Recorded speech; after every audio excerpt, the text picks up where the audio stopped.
Insonning eng katta dushmani kim? Nima deb o'ylaysiz? Johir? Insonning eng katta dushmani O'zi. Ishongani kim? o'zi. Alloh. Munosabatlarda ayol qachon ketadi? Yo'qchilik bo'lganda. Yo'q. Sevgisizlik, mehrsizlikdan. Erkak munosabatlaridan qachon ketadi? Mehr ko'rmasa. Yo'q. Hurmati va rashki bilan toptalganda ketadi. O'zini o'rnini yo'qotganda ketadi erkak. Do'st kim? Do'st. To'g'ri o'tavni. Shunday.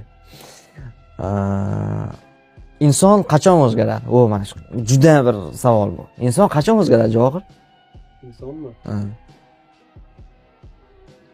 Boshiga bir yaxshi ish tushganda, Aha. bir sinov kelganda o'zgaradi-da. Bir qattiq sinov keladi-ku. Yaxshi. Qo'shimchasi ham bor. O'rganganda, ilm olganda o'zgaradi.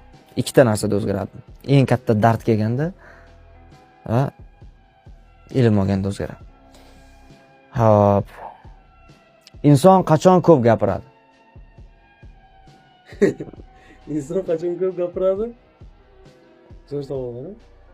Inson qachon ko'p gapiradi? Aytaymi? Sevib qolganda. Qachon kam gapiradi? Yo'qmaganda. Ha?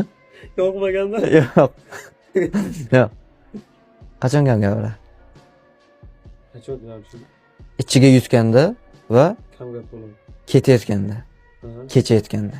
Tushundingizmi? Albatta bu mening shaxsiy fikrim.